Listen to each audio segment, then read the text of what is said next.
Tugiye gusoma igice cya mbere, turagisoma muri Zaburi ya 47, turayisoma yose. Zaburi ya 47 turayisoma yose. Batwahageze reka dusome mu izina rya Yesu. Mwamahanga yose mwe nimukome mu mashyi, muvugirize Imana impundu zabanesheje, kuko Uwiteka usumba byose ateye ubwoba, ari umwami ukomeye utegeka isi yose. Atugomororera amoko tukayatwara, ashyira amahanga munsi y'ibirenge byacu. Adutoraniriza umwandu wacu, niwo byirato bya Yakobo uwo yakunze. Imana izamukanye impundu, Uwiteka azamukanye ijwi ry'impanda. Muririmbire Imana ishimwe, muririmbe ishimwe, muririmbire umwami wacu ishimwe, muririmbe ishimwe, kuko Imana ari umwami w'isi yose.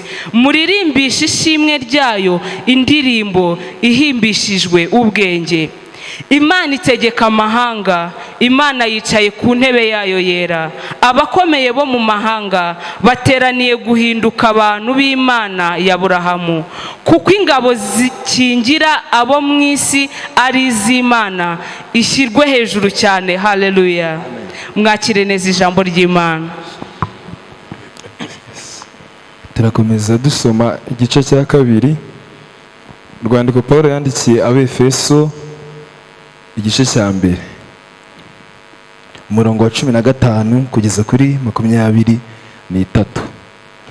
Igitabo cy'Abefeso igice cya mbere, umurongo wa 15 kugeza kuri 23. Dusome.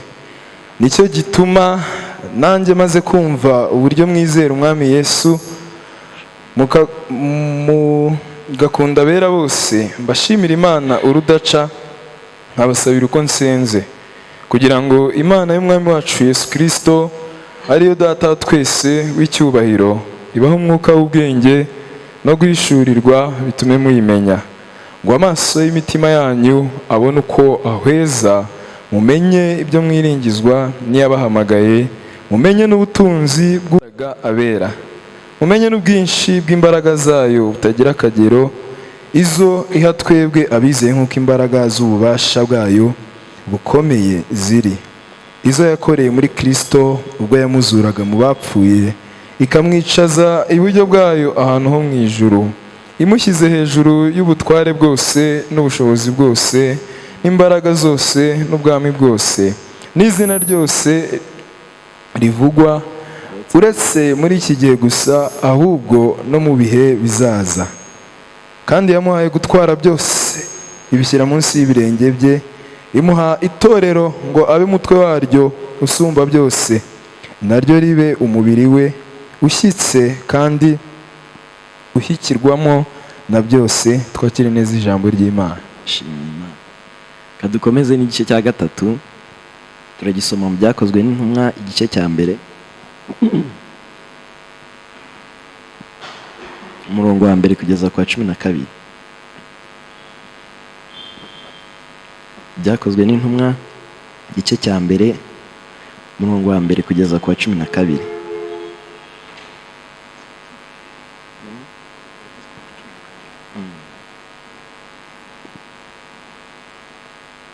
Kadusome. Teofilo we, muri cya gitabo cya mbere nanditse ibyo Yesu yabanje gukora no kwigisha byose, kugeza ku munsi yazamuriwe mu ijuru, amaze gutegeka intumwa yatoranije, azitegekesha umwuka wera. Amaze kubabazwa abonekera ari muzima, atanga ibimenyetso byinshi, agumya kubabonekera mu minsi 40, avuga iby'ubwami bw'Imana. Nuko abateraniriza hamwe, abategeka kutava i Yerusalemu, ati ahubwo murindire ibyo Data yasezeranije, ibyo nababwiye, kuko Yohana yabatirishaga amazi, ariko mwebweho mu minsi mike muzabatirishwa umwuka wera. Nuko bamaze guterana baramubaza bati, mbese mwami, iki ni cyo gihe wenda kugaruriramo ubwami muri Isiraheli? Arabasubiza ati, si ibyanyu kumenya iby'iminsi cyangwa ibihe data yagennye, ni ubutware bwe wenyine. Icyakora muzahabwa imbaraga Mwuka Wera nabamanukira, kandi muzaba abagabo bo kumpamya i Yerusalemu n'i Yudaya yose n'i Samariya no kugeza ku mpera y'isi. Amaze kuvuga atyo azamurwa bakimureba, igicu kiramubakingiriza. Bakiraramye batumbira mu ijuru akigenda, abagabo babiri barababonekera bahagaze iruhande rwabo bambaye imyenda yera.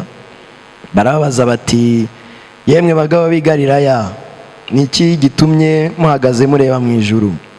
Yesu bakuwemo akazamurwa mu ijuru, azaza atyo nk'uko mumubonye ajya mu ijuru. Basubira i Yerusalemu bavuye ku musozi witwa Elayono, uri bugufi bw'i Yerusalemu nk'urugendo rwo kugendwa ku isabato. Twakire neza ijambo ry'Imana.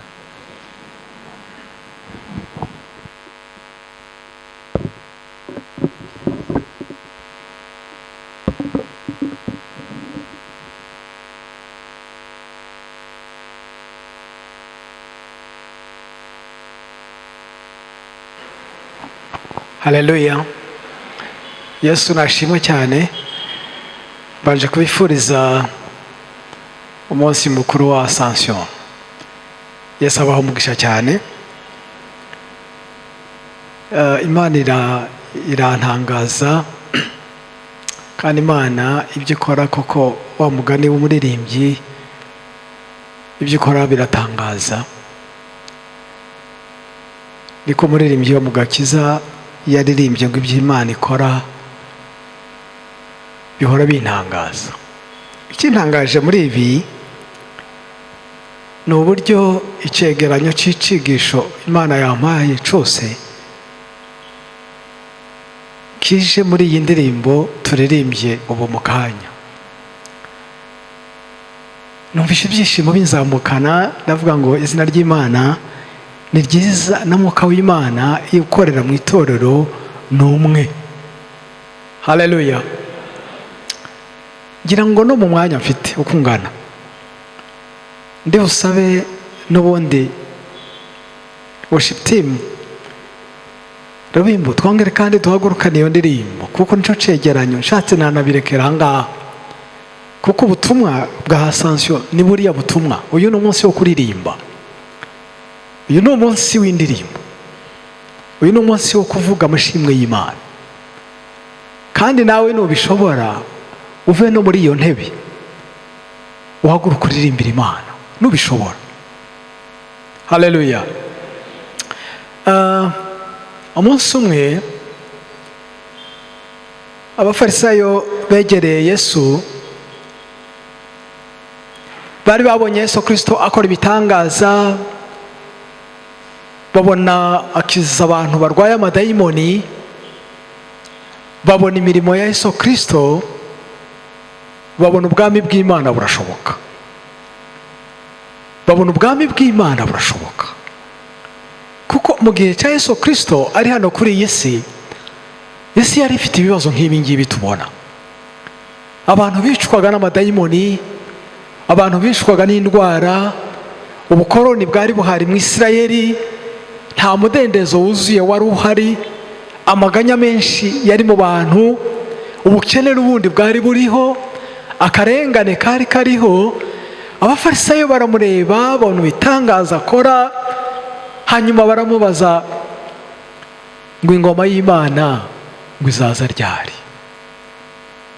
Ingoma y'Imana izaza ryari? Ubwami bw'Imana ngo buzaza ryari?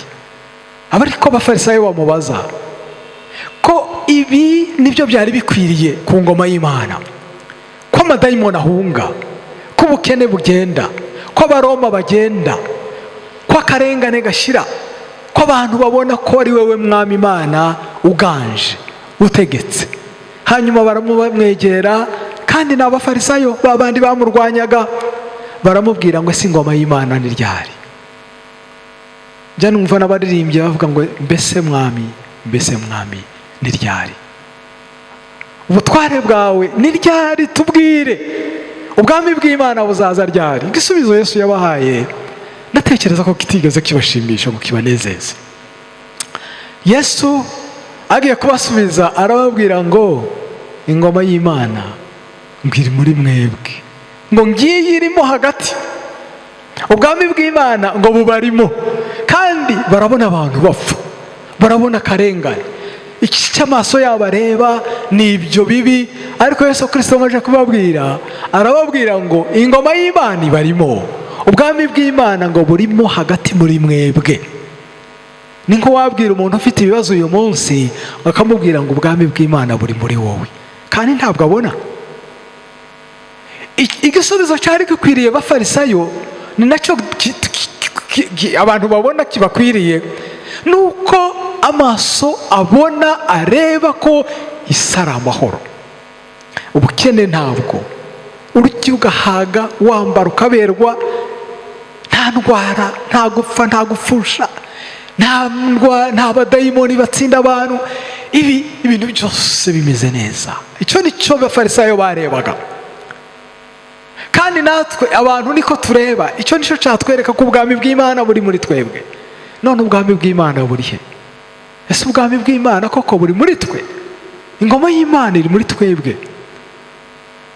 Ariko ntabwo ari abafarisayo gusa, n'abatari abafarisayo nabo baramubajije mu byakozwe n'intumwa.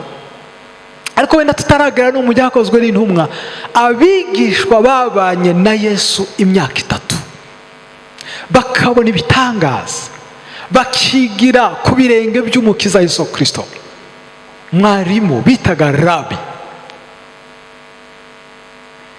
Nabo bigeze kumubaza, baramubaza bati, mbese mwami, iki ni cyo gihe wenda kugaruriramo ubwami mu Isirayeli? Iki ni cyo gihe wenda kugarurira ubwami mu Isirayeli, amahoro akaba? Ese ingoma yawe noneho irabaye, nta kandi karengane kazongera kubaho? Kuko abigishwa babanye na Yesu imyaka 3 biringira yuko azabatabara akabakiza, ubwami bw'Imana bw'amahoro bukinjira. Noneho umunsi umwe babona abantu baramufashe, baramwishe, babona arahambwe,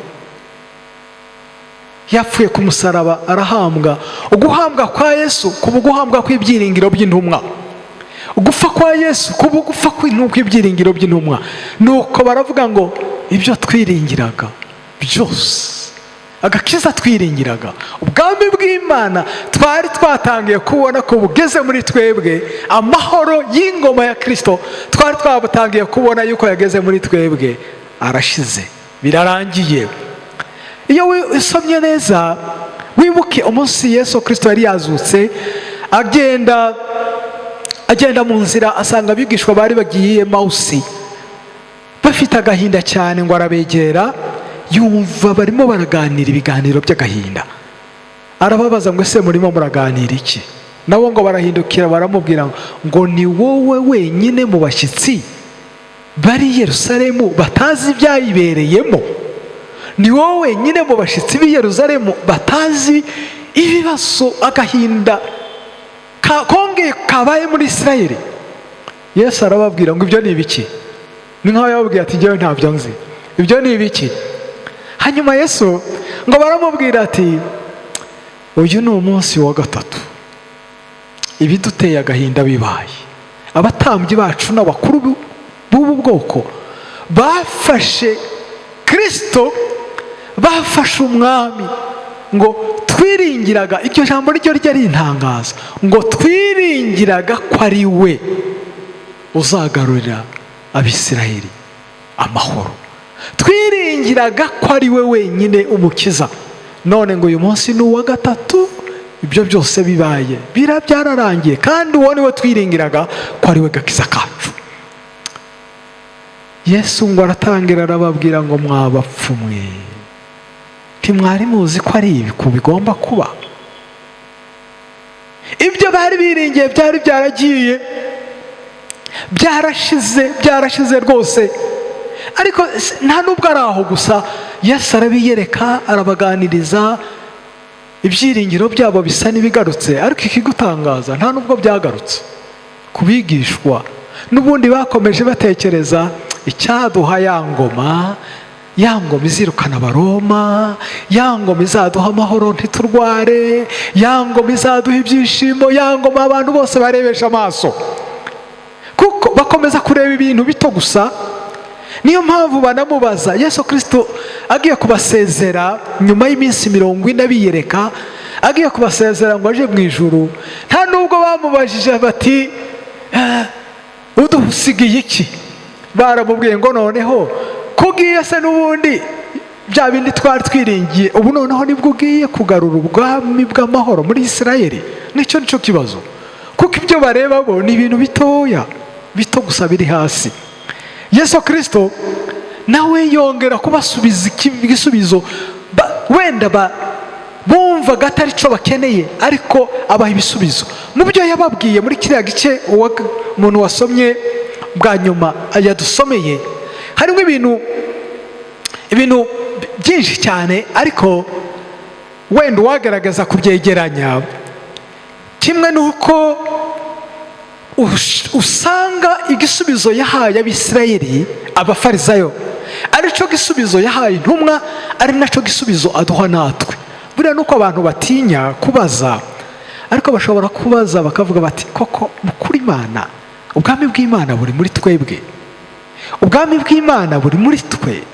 Uwabaza umuntu wabushonje, uwabaza umuntu warwaye, uwabaza umuntu wagize agahinda atese Imana, ubwami bw'Imana buri muri wowe.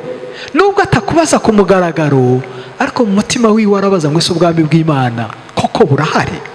Ngiki ikibazo asanzwe isubiza, ikibazo uyu munsi usubiza.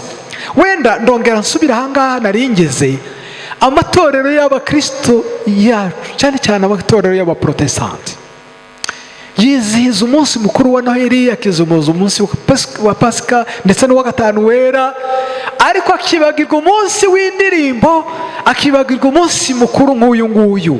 Niyo mpamvu ubumenyi bw'abakristo bugenda burushaho kuba buke, kuko uyu munsi ni umunsi w'agakiza, umunsi wa asansiyo, umunsi twibuka gusubira mu ijuru kwa Yesu Kristo. Ni umunsi w'agakiza kimwe n'indi minsi yose ikomeye.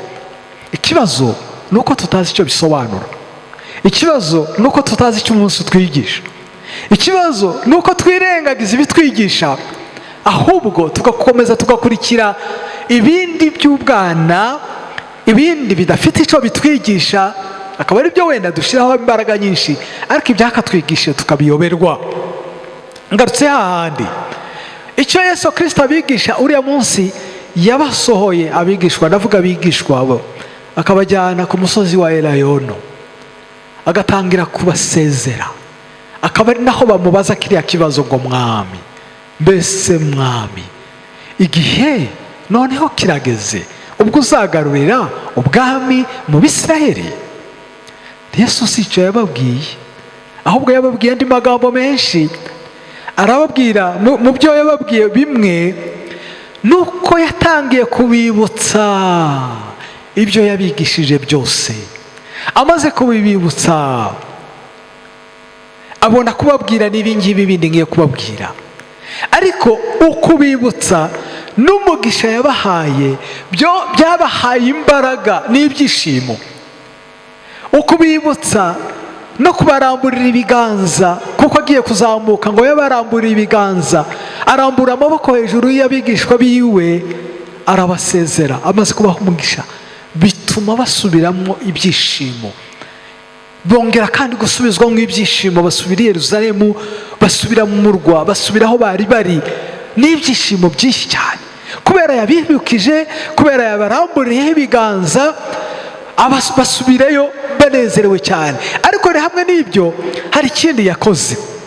Yarababwiye ati mwebwe, dore icyo mbabwiye ngiye gusubirayo, nimukomere ku murimo w'Imana, nimukomere ku murimo, nimukomere ku murimo, nimukomere ku murimo. Mwebwe nta kindi mbasaba, nimukomere ku murimo w'Imana. Arongera kandi arababwira ikindi cya gatatu, arababwira ati mwebwe mureke kwibaza iby'igihe, kuko bari bayimubajije, nimureke kwibaza iby'ubwiru bw'Imana, nimureke kwibaza ibintu by'ibihe bizaza, si ibyanyu. Hari igihe tujya twibaza ibibazo tukagera n'aho dushaka kubaza amabanga y'Imana.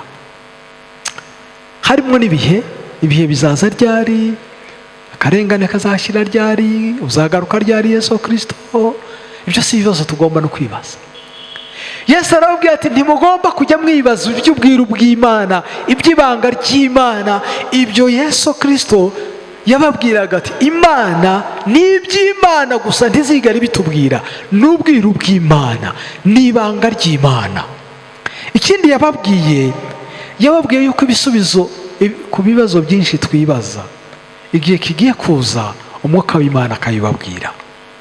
Ibibazo byinshi twibaza, ibibazo byinshi intumwa zibazaga, Yesu arababwira ati mu minsi mikeya gusa hagiye kuza umwuka wera, uzafata ibya data akabibabwira, uzabamenera amabanga, akababwira byinshi bihishwe, akabakomeza, akabasubiza ibibazo, ibisubizo byanyu akabibaha. Nimutegereze gusa mwebwe, mutegereze igihe kigiye kuza ubwo ibibazo byinshi twibaza bizasubizwa n'umwuka wera. Ibyo nabyo biragenda bikabakomeza. Hanyuma agiye kubasezera arababwira ati ariko uko biri kose igikwiriye nuko nagenda.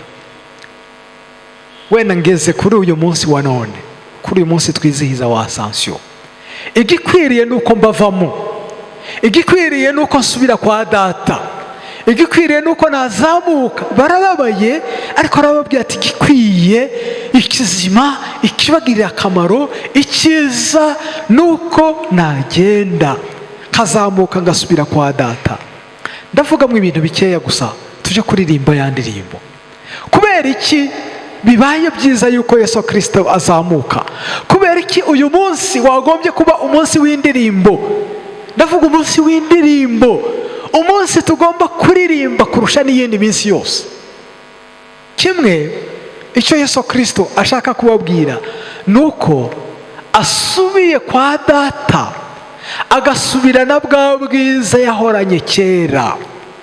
Ya misumari, za ngovu z'imisumari, nubwo tujya turirimba ngo tuzazibona, yego tuzazibona, nuko ashaka kuzazitwereka, ariko suko ananiwe kuzikuraho. Ukavuga ngo Imana, umwami wacu Yesu Kristo ntabwo imva yamuheranye, ntabwo yagumanye gusa uyu mubiri, yasubiranye ubwiza yahoranye kuva kera. Haleluya! Icyo kikatwishimisha yuko umwami wacu atari umwami watsinzwe, ni umwami waretse ubwiza bwe akarambika umubiri we mu gitaka bakamuhamba, ariko kandi ni umwami wongeye kandi kugira bwa bwiza, yakuzo, kwagukomera, tukongera kandi tukabiririmba. Niyo mpamvu uyu munsi ari umunsi mukuru cyane. Umwami wacu asubiranye ubwiza, nimureke tubiririmbe. Haleluya, haleluya. Ikindi cya kabiri ni iki, nuko azamutse aratubwira ati ngiye mu ijuru, ngiye kuba umutambyi. Yagiye mu ijuru ngo yicare iburyo bwa data wa twese, yicara iburyo bwa data, atubera umutambyi, atubera umutambyi. Ari mu ijuru akatureba, ari mu ijuru akatwumva, ni umutambyi mukuru tuvuganira ku Mana. Haleluya! Ese ibyo ntimwabyishimira bavandimwe? Ntabwo twakwivugira, nta nubwo twakwisengera ngo bikunde twenyine, ariko umwami w'abami Yesu Kristo ubwo yazamukaga bamureba akinjira mu ijuru, ntabwo yagiye ahantu horoshye, yagiye iburyo bwa data wa twese uri mu ijuru, aho yicaye atureba, aho yicaye atwumva. Twaba turi mu maganya tugatumbira Yesu yicaye iburyo bwa data wa twese uri mu ijuru, twamara kuhatumbira no kuhabona tukavuga ati nihashimwe Imana, nihashimwe Yesu wicaye iburyo bwa data, nihashimwe Yesu mvuganira ku Mana, nihashimwe Yesu uharambera umutambyi. Ngira ngo niyo ndirimbo twatangizanyije nayo turirimba ngo mu ijuru imbere y'Imana mfite iki, mfite iki, mfite umvugira ngo ni umukuru w'abatambyi. Mu ijuru kwa data atubera umukuru, umutambyi uruta abandi batambyi bose. Ibyo abakristo tukabyishimira, tukishimira yuko dufite umutambyi uruta abandi batambyi bose. No mu ntege nkeya zacu akatubera umutambyi. twihana icyaha akatubera umutambyi. Twananirwa, twarwara, twahura n'ibisitaza, twahura n'amaganya y'iyi si, tugapfa gutumbira gusa mu ijuru kwa data, tukibuka yuko iburyo bw'Imana hariho Yesu Kristo, umutambyi wacu, uhora dusengera, uhora tuvuganira, uhora ari mu bwiza ku bwacu atureba. Ariko kandi aho ngaho niho azava, tukongera kandi tukabona bwa bwiza. Niki cyatuma tutaririmba? Niki cyatuma tutaririmba ubwo bwiza bw'Imana? Niki cyatuma tutaririmba ubwo bwiza bw'Imana? No mu bibazo bikomeye cyane, gusa twapfa kwibuka yuko ari iburyo bw'Imana data wa twese uri mu ijuru, bikadutera kwishima. Haleluya. Umunsi umwe Stefano barimo baramutera amabuye. Stefano wanditse mu gitabo cy'ibyakozwe n'intumwa 7, bamutera amabuye cyane, ngo yararamye areba mu ijuru, abona ijuru ngo rikingutse, abona Yesu Kristo yicaye iburyo bwa se. Hanyuma aravuga ati ndamureba, ndabona ijuru rikingutse, ndabona na Yesu Kristo yicaye iburyo bw'Imana data. Andi mabuye ntiyabaye akiyumva. Ibyo byishimo byonyine gusa byo kureba Kristo ari umutambyi, ari iburyo, ayo makuba y'amabuye, aya makuba tugeraho, byonyine gusa tukareba Kristo ari iburyo bw'Imana data, biradukomeza, biradukomeza, bikatwihanganisha, biradukomeza no mu bibabaro tukishima, tugahagarara, tugashikama, biradukomeza no mu bukene tukavuga ati ntacyo bitwaye, mfite umuvugire ku Mana. Haleluya. Narwara, nagira ibibazo, nagira ubukene, muri biriya bibazo byose ndumva afite ijambo n'ukuri riguhumuriza. Nagira ibibazo gusa kwibuka yuko Imana yanjye, kazamura amaso yo kwizera nk'uko Stefano iwe yarebesha amaso y'umubiri, aravuga ati ndamureba Yesu, ndamureba ari iburyo bwa data. Hanyuma andi mabuye barayateye, ntacu byari bikimutwaye, kuko Imana Yesu Kristo yicaye iburyo bw'Imana data wa twese. Haleluya. Hanyuma nje no kuri ibi, Kristo amaze kuzamuka yicaye iburyo bw'Imana data wa twese uri mu ijuru, yicaye iburyo bw'Imana data wa twese uri mu ijuru, twishimira iki muri byo? Kandi uretse kuba ari umutambyi, uretse kuba adutambira, uretse kuba ari umwami wacu twebwe nk'itorero, ariko kuzamuka icyo Yesu Kristo yashaka kwindi kubabwira nuko yongeye kandi kuba umwami w'isi yose. Haleluya. Haleluya. Abaye umwami w'isi yose. Niyo ya Zaburi twasomye ya 47 ivuga ngo mwamahanga yose mwe. Niyo ya ndirimbo Evariste yaturirimbiraga ngo mwamahanga yose mwe, mwese nimukome mu mashyi. Haleluya. Mwamahanga yose mwe nimukome mu mashyi, muvugirize Imana impundu z'abanesheje, kuko Uwiteka usumba byose ateye ubwoba, ari umwami ukomeye utegeka isi yose. Haleluya. Muri ascension, mu kuzamurwa kwa Yesu Kristo mu ijuru, tubonamo iki ngiki, twigamo iki ngiki, yuko umwami wacu Yesu Kristo abaye umwami w'isi yose.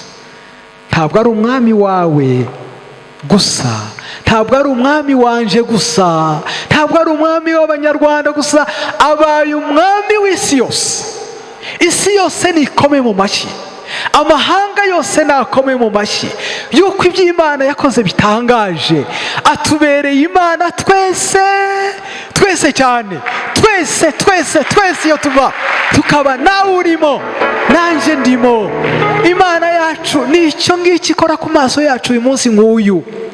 Muzi kutishima kwacu umunsi nk'uyu nuko Imana yacu tuyibona ari Imana ntoya.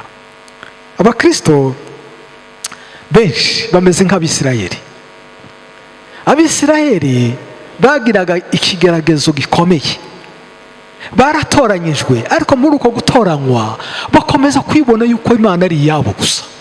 Umva umurongo wa 5 muri ya Zaburi kuvuga ngo dutoranirize umwandu wacu, ngo niwo byirato bya Yakobo uwo yakunze. Nuko bagakomeza kuririmba ibyo ngibyo, adutoranyiriza umwandu wacu bya Yakobo yatoranyije. Wowe nanjye n'amahanga ntaco bibabwiye. ikigize icyo kivuga ni umwandu wabo. Nibo icyo cyari ikigaragazo. Byari byiza mu gihe cy'isezerano rya kera, ariko mu isezerano rishya Yesu Kristo amaze kuzamuka, ibi ngibi ntabwo byari bigifite agaciro kuri bo bonyine, kuko Imana yari ibaye Imana y'abantu bose. Haleluya. Yesu yarabaye, iyo aguma mu Isirayeli mu buryo bw'umubiri, yakomezaga kuba umwami w'Abisirayeli, yakomezaga kuba uwabo gusa, ariko ngo azamuke mu ijuru ahinduka Imana, kuko n'ubundi yahoreza ari Imana, ahinduka umwami w'abantu bose. Niyo mpamvu ijambo ry'Imana ritubwira ngo mw'amahanga yose mwe.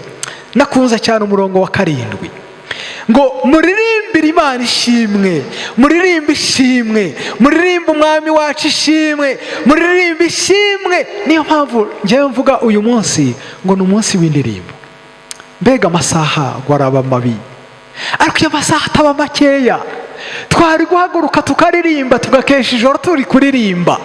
Ni muririmbe Imana ishimwe, muririmbe ishimwe, muririmbire umwami wacu ishimwe, muririmbe ishimwe. Imana itegeka amahanga yose. Imana yicaye ku ntebe yayo yera, abakomeye bo mu mahanga bateraniye guhinduka abantu b'Imana. Haleluya. Isi yose iteraniye kuba abantu bande, abantu b'Imana.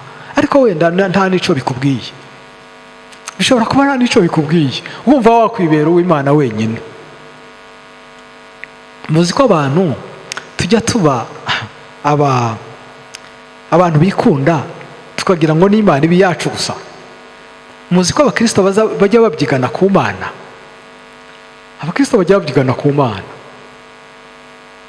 Abakristo bataramenya ibanga ry'Imana bumva ari bo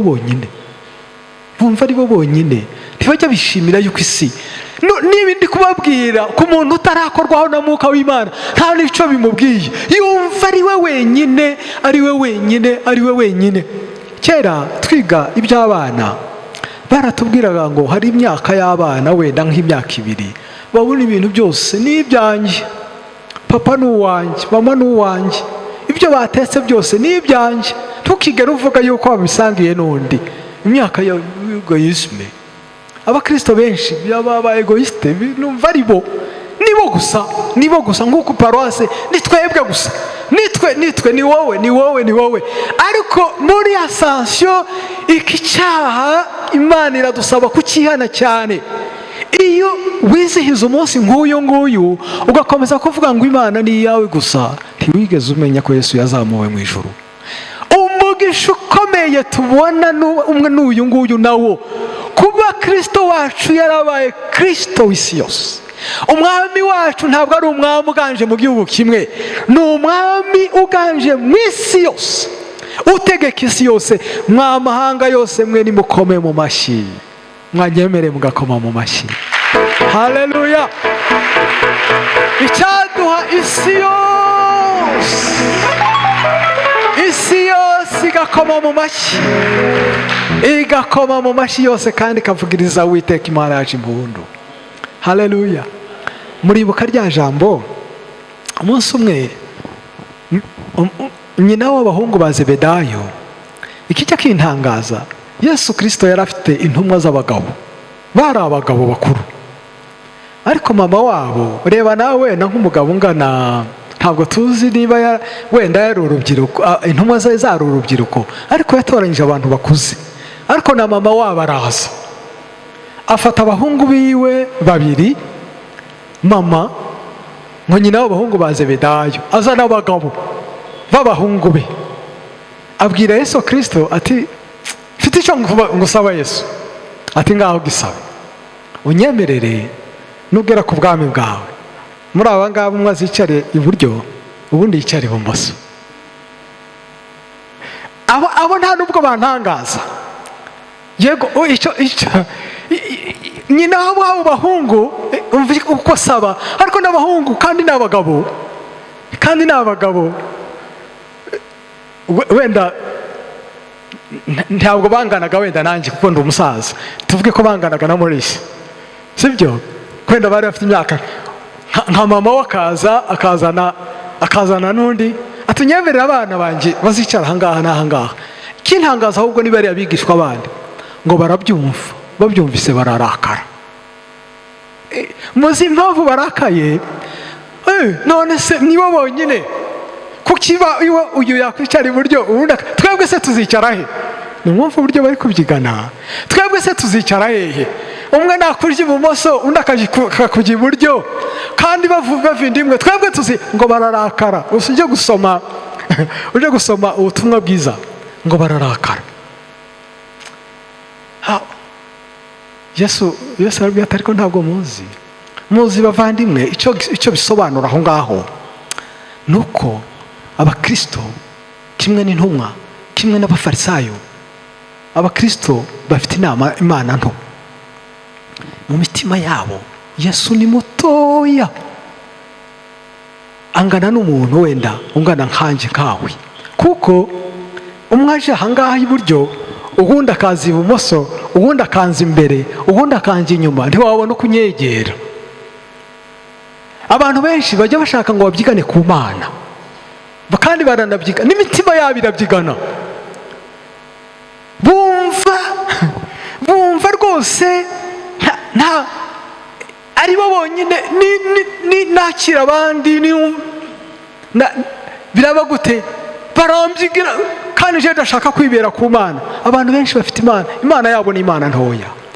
Ariko uyu munsi twiga yuko imana yacu ari ngo isi yose yamwegera kandi isi yose yamukoraho, kandi wamwegera ntawe ubaciyemo hagati. Abatuye isi yose bashobora kwegera Yesu bakamukoraho, amatorero yose, abantu bose abera n'abirabura, abatuye ku migabane yose y'isi, kandi ntitubyigane kandi tukamukoraho. Haleluya. None se uwo mutima muto uva he ku bakristo? Uwo mutima wo kumva ko Imana ari iyacu, wo kwigizayo abandi, muzi aho uva? Ni ukutamenya Yesu. Ni ukutamenya ko Yesu yatsinze urupfu akazamuka akaba aganje ari umwami w'isi yose. Bene uwo mukristo muto ni Imana yiwe ni nto, ariko Imana yacu twebwe abayimenye ni ngari. Wayikoraho nayikoraho, wayegera nayegera, umuzungu yayegera naje nkayegera. Ntabwo twabyigana ku Mana Data wa twese uri mu ijuru. Haleluya. Kamenya neza yuko Imana ari umutambyi wanje, nta wundi unciyemo hagati, nzamwegera. Ubu ni ubutumwa bwiza. Ubu ni ubutumwa. Mwamahanga yose mwe nimukome mu mashyi, nimuvugirize Imana yacu impundu, atubereye Imana. Hari umurongo ushimisha cyane muri iyi zaburi ngo abakomeye bo mu mahanga bose bateraniye kuba ubwoko bw'Imana. Imana yacu nishimwe cyane. Imana yacu nishimwe. Abo bantu bose Imana yarabateranyije ibashyira hamwe n'itorero, hamwe n'abandi bantu bose, twese duhuriza muri Kristo Yesu. Niyo mpamvu tugomba kuririmba, niyo mpamvu tugomba kwishima. Ariko kandi hari ikindi bitwigisha bavandimwe gikomeye cyane uyu munsi twigamo. Njye ndawukunda cyane. Hari ikindi twigamo. Iyo tumaze kumenya yuko Imana yacu ari ngari, yuko twese tubasha kuyegera, byongera kandi ko twigisha yuko twese turi abavandimwe. Twese abakristo, abantu bose batuye isi turi abavandimwe. Uwamaze kumenya ibi ngibi ashaka amahoro, aharanira amahoro, abana n'abandi bantu amahoro, ntagirira abandi bantu nabi, yifuriza abandi bantu amahoro kuko ari bene se. Uyu muntu ugirira abandi nabi si uwa Kristo, ntiyamenye Kristo wacu. Ariko umuntu wamenye neza, agasogongera neza Kristo, akamwegera neza, akamenya yuko Kristo ari uwe, amusangiye n'uyu, abona isi yose ari abavandimwe. Haleluya. Abona abantu bose ari abavandimwe. Ibi bice mubona mu bantu nuko tutigeze tumenya Kristo. Aya mahane tubona mu bantu, izi zangano tubona mu bantu, uku kugira nabi kubona mu bantu, abantu benshi batari bakeya bisasiye inabi bagirira abandi bantu, bisasiye amaraso y'abandi bantu, bisasiye iby'abandi bantu. Ntiwakwiba mugenzi wawe, ntiwamutekerereza ibibi, ntiwamwica, ntiwamwicira, ntiwamurenganya, ntaco wamutwara, wamwegera ni mwene so, kuko mwembi mufashe kuri Kristo Yesu. Icyo ni iki twigisha uyu munsi mukuru bavandimwe. Mureke tuba abakristo biga ijambo, bagendera mu ijambo, batari abakristo bizina. Nimureke tuba abakristo bumva ijambo n'icyo ijambo rivuga. Izina ry'Imana rihabwe icubahiro. Reka ndekera aha ngaha. Muri se niba nyemereye, munyemerere tufate umwanya mutoya turirimbiye Imana yacu itugize twese abantu bayo. Rubimo ongera uze nawe worship team, nawe nushaka uve muri iyo ntebe, uve muri iyo ntebe turamye Imana yacu, uve muri iyi ntebe turamye Imana yatugize twese hamwe, twese hamwe ubwoko bw'Imana. Jewe ibi biranezeza abavandimwe, ntabwo mfa kubivuga kubera ko ndi kwigisha, biranyigisha, biranezeza, ndabyishimira. Haleluya. Turirimbe, va muri iyo ntebe yawe nubishaka, ariko nushaka unicare, turirimbe twishime cyane. Imana ishimwe cyane. Kandi turangiza muri sera ahita afata umwanya we.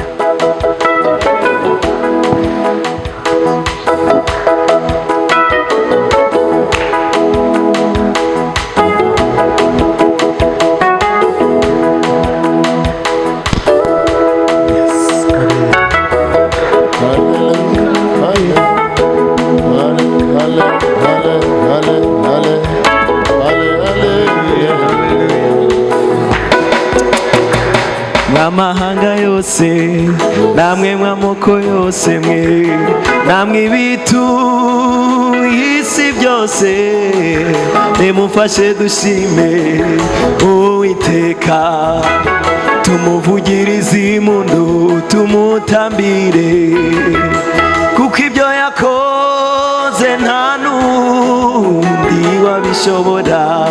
Amahanga we, amahanga yose namwe amoko yose, namwe ibitu isi byose, nimufashe dushime Uwiteka, tumuvugirize impundu, tumutamire, kuko ibyo yakoze nta n'undi wabishobora. Amahanga yose namwe amoko yose, namwe ibitu isi byose, nimufashe dushime Uwiteka, tumuvugirize tumutamire, kuko ibyo yakoze nta n'undi wabishobora. Tumuvugirize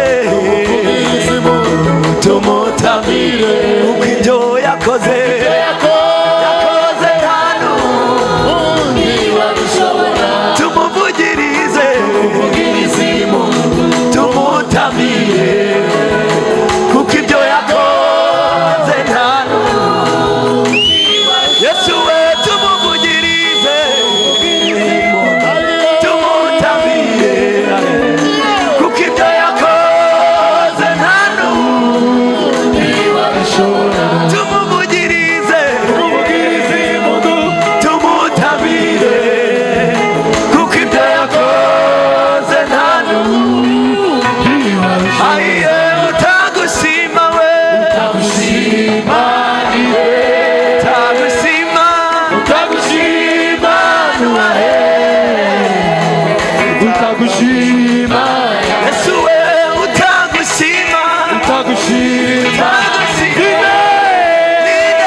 utagushima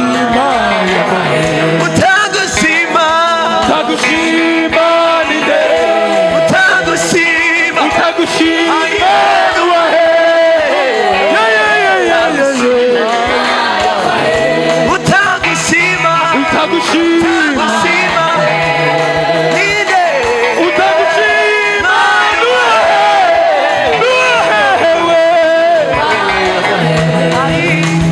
nicyo gituma ndirimba ishimwe mvuga nti ushimye Imana nicyo gituma ndirimba ishimwe mvuga nti ushimye Imana utagushima ninde